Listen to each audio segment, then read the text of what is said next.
एक बार की बात है, चार दोस्त एक गाड़ी में रात का सफर तय करते हुए एक सुनसान हाईवे से गुजर रहे होते हैं।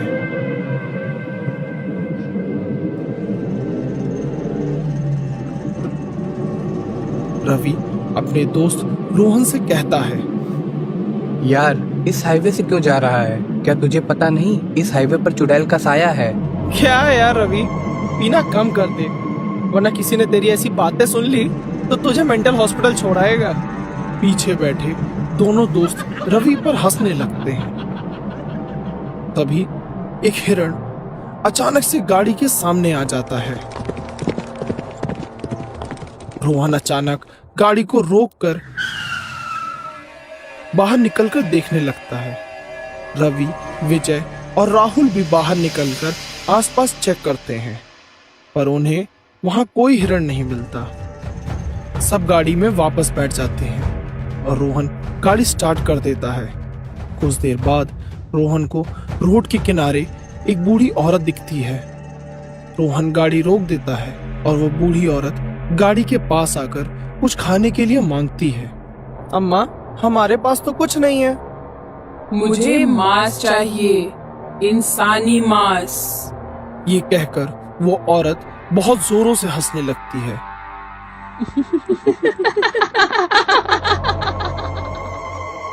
रोहन गाड़ी बहुत तेज रफ्तार में चलाने लगता है। सारे लोग इस चीज से काफी डर गए थे। किसी को समझ में नहीं आ रहा था कि आखिर उनके साथ हुआ क्या है। देखा, मैंने बोला था ना यहाँ चुड़ैल रहती है, अब वो हमें नहीं छोड़ेगी। रवि चुप कर यार, ऐसे ही अजीब अजीब चीजें हो रही हैं, ऊपर से तू उल्टी सीधी बातें करते जा रहा है। रोहन गाड़ी को काफी तेज से चला रहा होता है कि तभी उसकी गाड़ी के सामने वही हिरण आ जाता है। रोहन अपना संतुलन खो देता है और गाड़ी को हिरण के आर पार कर देता है। यार, हिरण टकराया तो था, पर हमें आवाज क्यों नहीं आई? ये सब छलावा है। रोहन गाड़ी जल्दी चला, अब कहीं मत रोकना। रोहन बिना रुके गाड़ी चला रहा था कि तभी उसके सामने वही बूढ़ी औरत दिखती है। इस बार रोहन ने गाड़ी नहीं रोकी और आगे निकल गया कि तभी विजय जोर से चिल्लाते हुए रोहन को बोलता है, भाई गाड़ी और तेज चला, वो औरत पीछे ही भाग रही है, कहीं हमें पकड़ न ले। वो बूढ़ी औरत बहुत तेजी से गाड़ी का पीछा कर रही थी। सबको पता चल गया कि ये कोई मामूली औरत नहीं है। ऐसा लग रहा था कि वो औरत कभी भी गाड़ी के ऊपर चढ़ जाएगी और सबका काम तमाम कर देगी। भाई रोहन, सलमान भाई को बुला, वही हमारी मदद करेंगे। तेरा दिमाग खराब हो गया है क्या? यहाँ मौत हमारा पीछा कर रही है और तू सलमान भाई को याद कर रहा है। तभी विजय बाहर देखता है। वो बूढ़ी औरत उस हिरण पर बैठकर गाड़ी का पीछा कर रही है। ये देखकर गाड़ी में बैठे सारे लोग बहुत ज्यादा डर जाते हैं और हनुमान चालीसा का पाठ करने लगते हैं। थोड़ी ही देर में हाईवे खत्म हो जाता है और रास्ते में रोहन को एक मंदिर दिखाई देता है।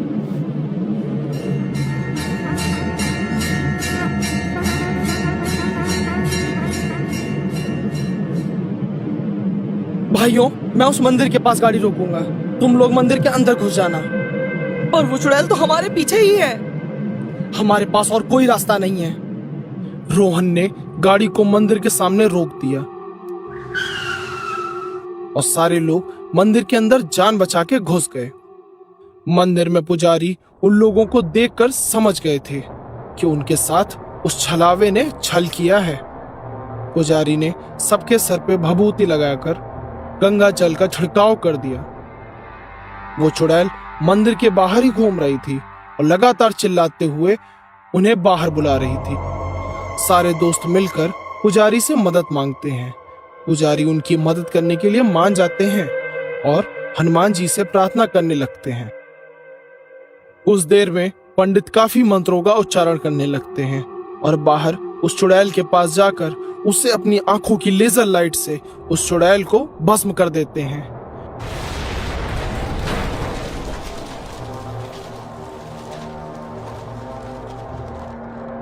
चुड़ैल वहीं चिल्लाती रह जाती है।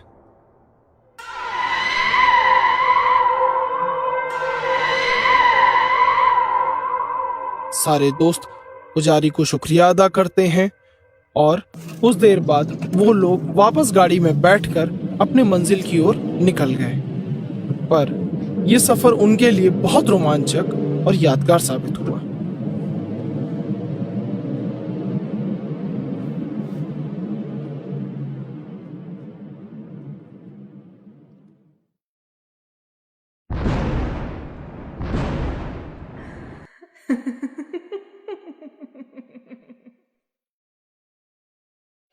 एक समय की बात है, शिवपुर नाम के गांव में एक लड़की रहा करती थी जिसका नाम रूबी था।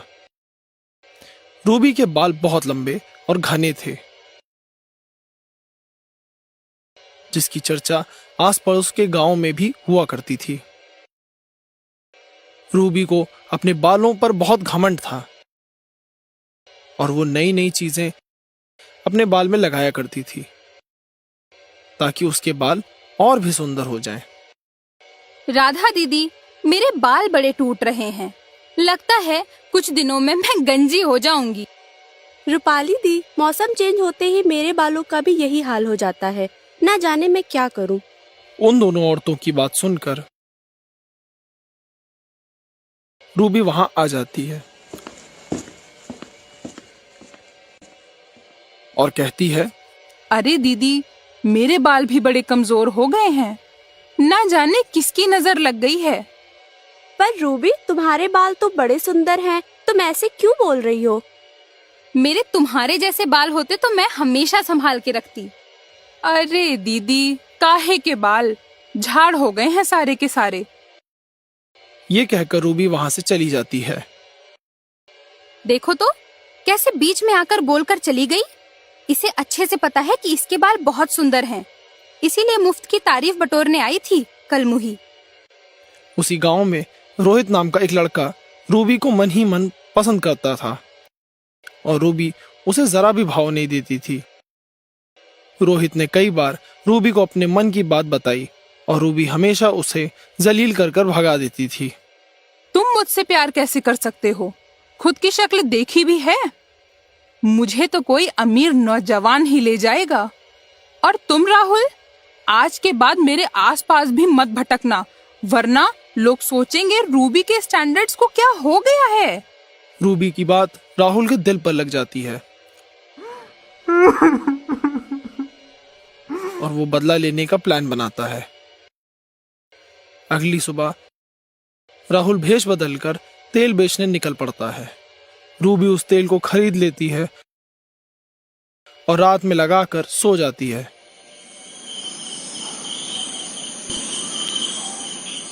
अगली सुबह रूबी के सारे बाल टूटकर गिर जाते हैं। हाय मोरी मैया, ये क्या हो गया? अब मैं क्या करूंगी? और खिड़की से भी पड़ोसन ने मुझे देख लिया है और वो हंसते हुए पूरे गांव को बता देगी। अब मैं घर से बाहर नहीं निकलूंगी।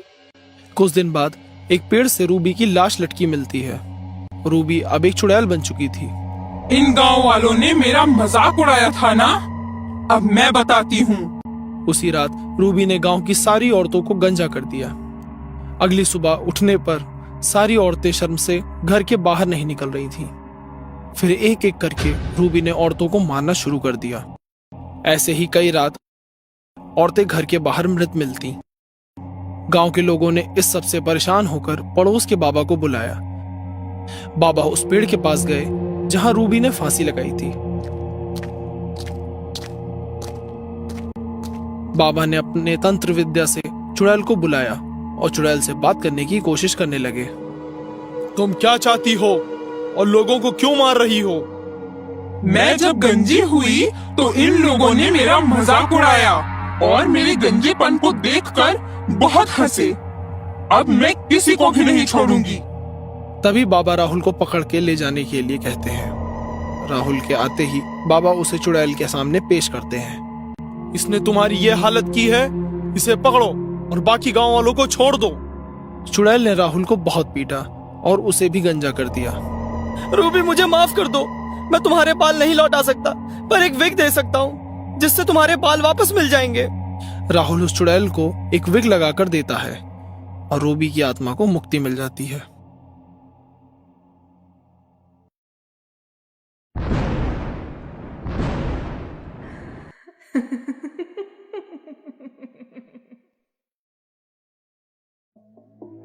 शीला बाहर आंगन में कपड़े सुखा रही थी।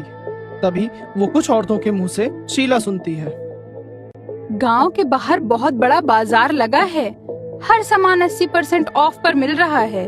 हम सभी को जाना चाहिए सामान लेने। क्या पता कब सेल खत्म हो जाए और सामान महंगा मिलने लगे।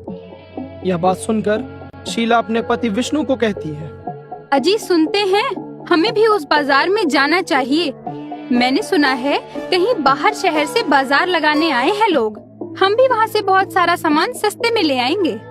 नहीं, हम वहाँ नहीं जाएंगे। सस्ते के चक्कर में हर हफ्ते तुम पूरा घर बेकार की चीजों से भर देती हो।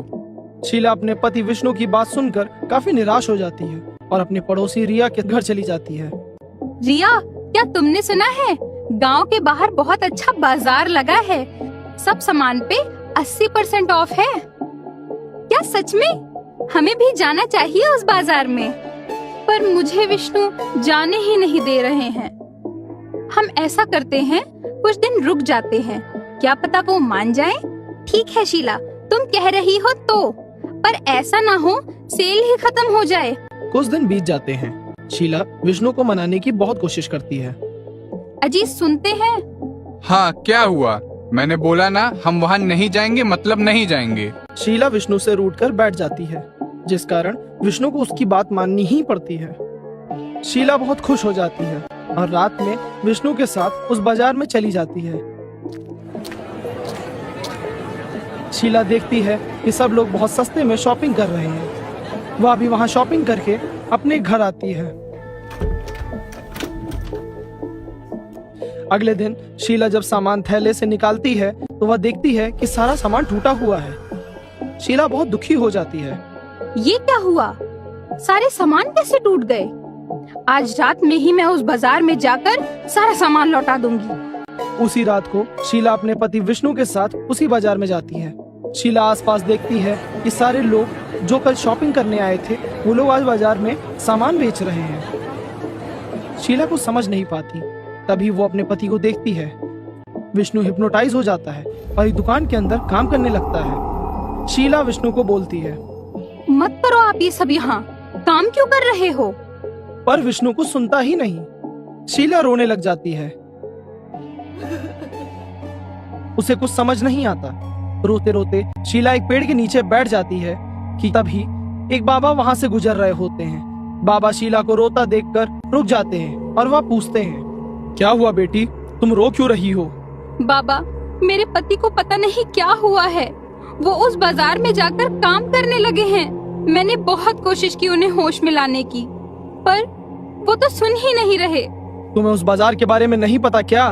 इसे भूतों का बाजार बोला जाता है। जो लोग यहाँ से सामान लेते हैं वो अपना सब कुछ भूलकर यहाँ काम करने लग जाते हैं। फिर भूत उन्हें भी मारकर अपने साथ ले जाते हैं। तुम्हारे पति को बचाने का बस एक ही तरीका है। उस बाजार के अंदर एक गुफा मिलेगी जिसमें भूतों का सरदार सोया हुआ रहेगा।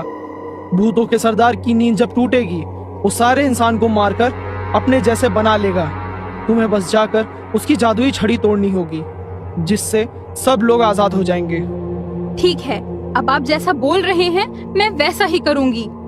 शीला उस गुफा के अंदर जाती है और देखती है एक बड़ा सा दानव वहां सोया हुआ है। शीला जल्दी जाकर उसकी छड़ी उठा लेती है।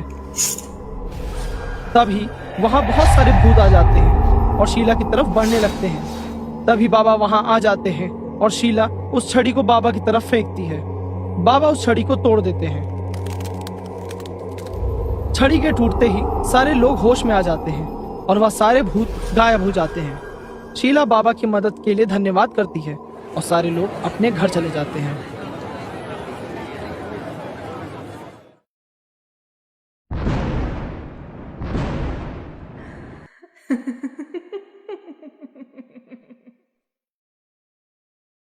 एक बार की बात है, मयंक अपने दोस्तों के साथ नदी किनारे बैठकर बर्गर खा रहा होता है।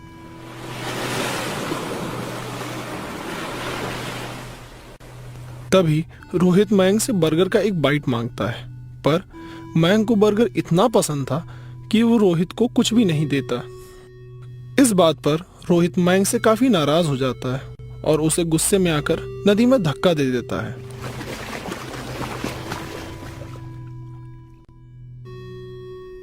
सारे दोस्त इस बात को मजाक में ले रहे थे और मयंक का मजाक उड़ा रहे थे कि तभी नदी में बाढ़ आ जाती है और मयंक को अपने साथ ले जाती है।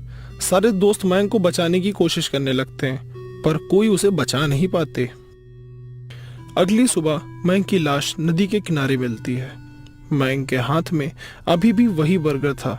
सारे लोग उसके शरीर का अंतिम संस्कार कर देते हैं और अपने अपने घर लौट जाते हैं। पर मयंक की आत्मा ने अब एक खतरनाक पिशाच का रूप ले लिया है। मैं उन लोग को नहीं छोड़ूंगा। मेरी मौत उनकी वजह से हुई है ना? अब मैं दिखाता हूँ कि मैं क्या चीज हूँ। बर्गर की वजह से मुझे नदी में धक्का दिया था ना, अब इसी बर्गर की वजह से पूरे गांव को खत्म कर दूंगा मैं। ये कहकर वो पिशाच जोरों से हंसने लगता है। अगली सुबह पिशाच भेष बदलकर बर्गर का ठेला लगाता है। उसके बर्गर की खुशबू दूर दूर तक फैल जाती है और लोग उसकी ओर खींचे चले आते हैं। क्या भाई, नए हो गांव में? मैंने तुम्हें पहले कभी नहीं देखा। अरे बात होती रहेगी, मुझे सब्र नहीं हो रहा, पहले मुझे बर्गर खिला दो। पिशाच सभी को बर्गर खिला देता है और उसी रात जिन लोगों ने बर्गर खाया होता है उनकी लाश नदी के किनारे मिलती है। अभी तक किसी को भी पिशाच पर शक नहीं होता और लोग उसके ठेले पर आकर बर्गर खाते रहते थे और अगले दिन नदी के किनारे उसकी लाश पड़ी मिलती है। ऐसा ही कई दिनों तक चलता रहा और ये खबर मयंक के दोस्तों के कानों तक पहुंच जाती है। यार शिव, तूने सुना? यहाँ कोई नया लुटेरा आया है और वो सबको मारकर नदी के किनारे फेंक देता है। और मैंने तो ये भी सुना है उन लोगों को किसी लुटेरे ने नहीं, किसी भूत प्रेत ने मारा है। मयंक की मौत के बाद ही ये सब शुरू हुआ है। कहीं वो ही तो नहीं इन सब के पीछे? अगर ऐसी बात है तो हमारी जान खतरे में है। मैंने तो ये भी सुना है कि गांव में एक नया बर्गर वाला आया है। ये सारी चीजें छोड़ो और चलो पहले बर्गर खा के आते हैं, फिर सोचेंगे उसके बारे में। सारे दोस्त पिशाच के पास बर्गर खाने के लिए आते हैं। पिशाच अपने दोस्तों को देखकर बहुत खुश हो जाता है और जल्दी से सारे लोगों को हटाकर पहले उन्हें बर्गर देने लगता है। ये देखकर शिव अपने दोस्तों से फुसफुसाते हुए कहता है, दोस्तों रुको, क्या तुम्हें कुछ गड़बड़ नहीं लग रही? क्यों? बर्गर फ्रेश नहीं है क्या? अरे वो बात नहीं है, देखो इतनी भीड़ में भी उसने सबसे पहले हमें बर्गर दिया है और लगातार वो हमें ही घूरे जा रहा है। मुझे तो बर्गर में कुछ काला लगता है, मुझे इस बात का पता लगाना पड़ेगा। शिव सॉस मांगने के लिए पिशाच के करीब जाता है और गर्म गर्म बर्गर पिशाच के पैरों पर गिरा देता है। अबे शिव के बच्चे, ये क्या किया तूने? पिशाच के मुंह से शिव अपना नाम सुनकर समझ जाता है और सारे दोस्त भी समझ जाते हैं कि ये और कोई नहीं बल्कि मयंक ही है। पर सारे लोग ऐसा दिखावा करते हैं जैसे सब कुछ ठीक है और बर्गर खाने की एक्टिंग करते हुए वहां से चले जाते हैं। यार अब कुछ करना पड़ेगा। उसने तो हमें बर्गर खाते हुए देख लिया, मतलब वो हमें मारने आएगा। हमें किसी की मदद लेनी पड़ेगी वरना मयंक हमें भी मार डालेगा। मुझे नहीं पता था कि मजाक एक दिन इतना भारी पड़ेगा और हम मयंक को खो देंगे। अब जो हो गया सो हो गया। अब वो हमारा दोस्त नहीं है, अब वो एक पिशाच बन चुका है और उसे रोकना हमारी जिम्मेदारी है। पर हम करेंगे क्या? मैं किसी बाबा को जानता हूँ जो हमारी मदद जरूर करेंगे। तीनों दोस्त बाबा के पास जाते हैं।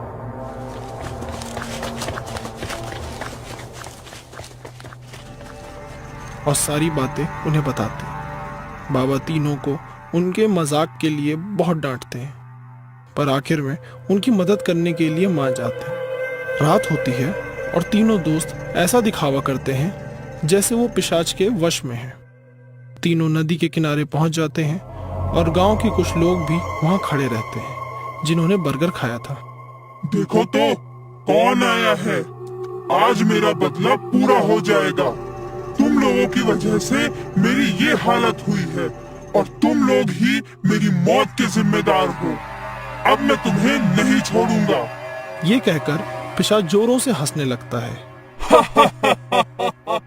कि तभी बाबा वहां आ जाते हैं। पिशाच बाबा को देखकर बोलता है, तुम्हें तो मैंने बर्गर नहीं खिलाया था, तो तुम यहाँ क्या कर रहे हो? मैं तुम्हें यहाँ खत्म करने आया हूँ मूर्ख। इन बच्चों को छोड़ दे। माना इन्होंने गलती की है, पर तू इन मासूम बच्चों को क्यों मार रहा है? अब तो ये सब मेरे वश में है। अब ये सब बोलने का क्या फायदा बाबा जी? बाबा अपनी झोली में से सामान निकालकर मंत्र पढ़ना शुरू करते हैं और धीरे धीरे सभी को होश में लाने लगते हैं। लोगों को होश में आने से पहले ही मैं पानी में डुबाकर मार देता हूँ। बाबा, तुमने सबको तो होश में ला दिया, पर इन तीनों का क्या होगा? इनकी मौत तो मेरे ही हाथों होगी। ये कहकर पिशाच रवि, रोहित और शिव के पास उड़ते हुए आने लगता है कि तभी रोहित बोलता है, हमने तो बर्गर खाया ही नहीं था। शिव की चालाकी की वजह से हम तुम्हारी चाल से बच गए, वरना हम भी आज तुम्हारे हाथों मारे जाते। भाई मयंक, हमने जानबूझकर ये नहीं किया था। हमने तो तुझे बचाने की कोशिश की थी। माफ कर दे यार। माफी, वो भी मुझसे? अब मुझे सबको तड़पा कर मारना पसंद है। अब मुझे किसी को मारना ही पड़ेगा खुद जीने के लिए। ये कहकर पिशाच तीनों के पास उड़ते हुए आने लगता है और तभी बाबा उस पिशाच पर मंत्रों का उच्चारण करते हुए पिशाच को कमजोर कर देते हैं। तभी सारे गांव वाले वहां मशाल लेकर इकट्ठा हो जाते हैं।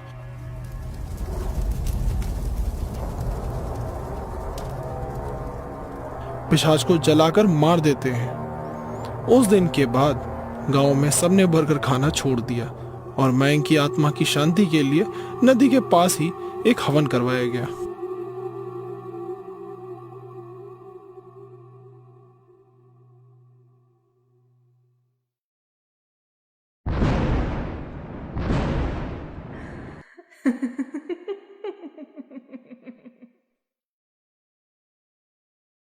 चुड़ैल का झूला।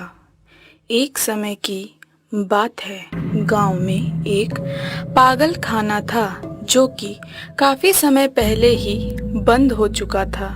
उस पागल खाने के बाहर एक पीपल का पेड़ था जिसमें बच्चों ने एक झूला लगा रखा था। गर्मियों के मौसम में बच्चे उधर खेला करते थे। एक दिन जब बच्चे उस झूले से झूल रहे थे, पीपल के पेड़ की चुड़ैल ने झूले में बैठे बच्चे को धक्का मार दिया। इससे सारे बच्चे काफी घबरा जाते हैं और डरकर भाग जाते हैं। उस दिन के बाद से वो झूला हर रात खुद ब खुद झूला करता और उस पेड़ से रोने चिल्लाने की आवाजें आया करती थी। सोनम अपने पति केशव के साथ उसी गांव में रहा करती थी। एक दिन सोनम के घर उसके बड़े भाई अपने दो छोटे बच्चे रूबी और शिव को लेकर आते हैं। सारे लोग खाना खाने के बाद सोने जाते हैं। तभी रूबी की नजर खिड़की के बाहर उस झूले पर पड़ती है। वो शिव से कहती है, शिव देखो वहाँ झूला है, क्या हम वहाँ चले? पर रूबी, अभी तो रात हो चुकी है, क्या जाना ठीक रहेगा? हाँ बिल्कुल, हमारे साथ यहाँ कोई खेलने वाला नहीं है, चलो ना चलते हैं। ठीक है, हम कल चलेंगे, अभी सो जाते हैं। रूबी को उस रात बिल्कुल भी नींद नहीं आती और वो बीच रात में ही शिव को नींद से उठा देती है। शिव, मुझे बिल्कुल नींद नहीं आ रही है, चलो ना खेलते हैं। इतनी रात में? अच्छा ठीक है, चलो झूले के पास चलते हैं। दोनों बच्चे बिना किसी को बताए झूले के पास जाकर झूला झूलने लगते हैं। रूबी झूले पर बैठती है और शिव उसे पीछे से धक्का दे रहा होता है। ऐसे ही काफी देर हो जाती है। चलो रूबी, हमें लेट हो गया है, चलो घर वापस चलते हैं। शिव की बात सुनकर रूबी झूले से उतरने की कोशिश करती है, पर झूला खुद ही झूले जा रहा था।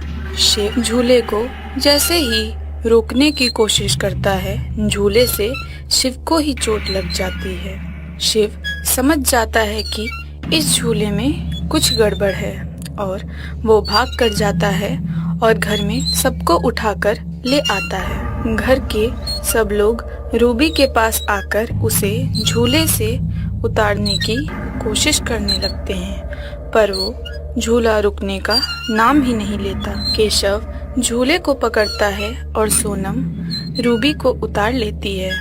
दोनों बच्चों को इस शरारत के लिए बहुत डांट पड़ती है। तुम दोनों अब उस झूले के पास नहीं जाओगी, उस झूले पर चुड़ैल का साया है।